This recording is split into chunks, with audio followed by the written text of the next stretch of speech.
Welcome back, Georgina. Well, spring cleaning your finances, I don't even want to know. But we have one of our most favorite guests here, David Nerona from BDO. Welcome back. And Thank yes, you. as always, I'm scared.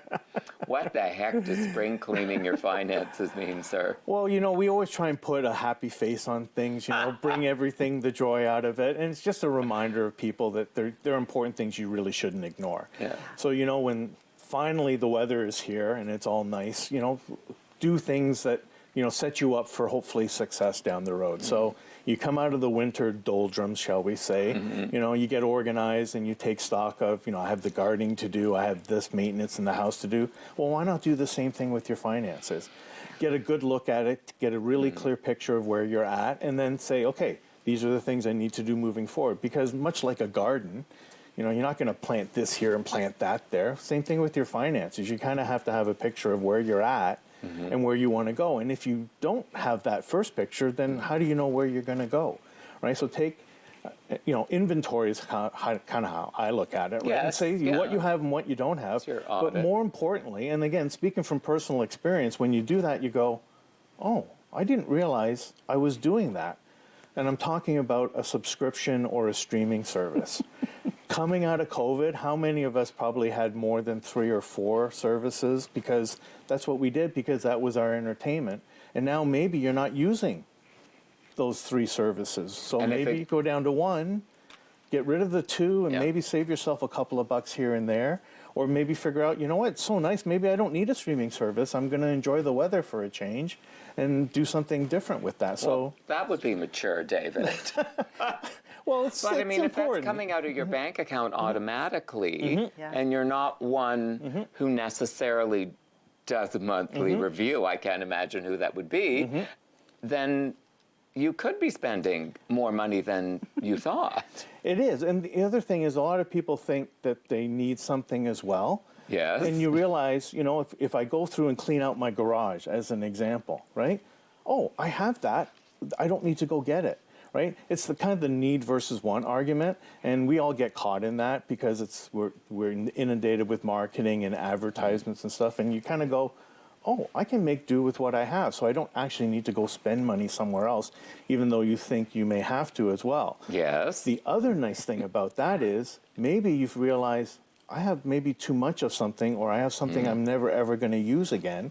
Why not try and turn that into cash, right? So maybe sell it on, you know, any of the services that are out there, or have the garage sale if you're that type of person, because there's a lot of people that are looking to, you know, use other people's things. I know you thrift, right? All the time. And to me, it's a huge thing. Like, I mean, we're reorganizing our house at home, and my wife is coming up with all of these things going, do we really need this? I go, no, I don't even know why we have it anymore. She puts it up on one of these sites, and somebody comes along and snaps it up. Well, A, you get some cash out of it, and you get rid of whatever it is that you don't need, right? And for me, that's the most important piece, because if not, I will die with it around me. So it is just get it gone. But now how do we begin that process? That's I mean, a really to good hear you question. say it, it just sounds very sensible and normal and logical, but hello. Well, the trick is you have to set aside some time. You have to get organized, right? You have to say, I'm going to do this. Because wanting to do it and actually doing it are 2 different things. So you kind of put a plan in place. I call it getting organized more than anything else. And then you kind of go, okay, where am I at right now? So you have to take stock of where your present situation is, what you've got, what you want to do with it, and then what your expenses are. And you kind of put those all on the table and you go, okay, how am I going to organize all of this stuff? Because we're talking to a lot of people these days who are saying, I'm making a sacrifice here and I'm making a sacrifice there. My question I say to them is, well, do you really know that you're making the right choices? Right? Because you think you are and you're convinced that you are, but maybe you could do it better, or maybe what you think you're doing isn't really working properly. I kind of say it's like going on a diet, right? You see all these ads out there and you say, well, I'm going to try this, I'm going to try that. And you think that it's actually working, but what you're actually doing is actually worse for yourself because you haven't kind of looked into it a little bit more, right? So same thing when it comes to your financial situation is if you're going to do it, make sure it's the right choice, but you can't do that yet until you know what you have and where you're coming from before you get there. Because some of the sacrifices I see families making these days, they think it's the right choice, but really they're hurting themselves in the long run because the choice is a short-term benefit and actually sets them up for failure down the road. But that's tough because you think you're being mature, you think you're finally taking control. Yep. And then all of a sudden you wake up and realize, wow, not to negate that getting to that point doesn't bring value to your situation, but so I don't know what I'm doing, who am I going to? Well, let's just go there. I always say there's no harm in trying it yourself if you're really making a concerted effort. And when I say really make it concerted, it's not like, okay, I'm just going to kind of wing it here and there, right?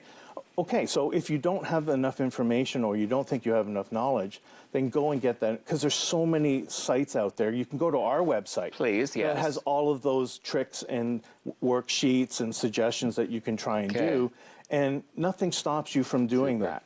I also say talk to people that you know, right? Because chances are you're going to know somebody that has that information, so why not have a discussion with them and say, hey, can you help me out here? Good. Because you'd be really surprised who's available to help you. And you are. And thank you. And we are always, too. Great information. Great information. Thank you so much. Hey, Georgina, don't go anywhere. On the other side, it's all about National Volunteer Week.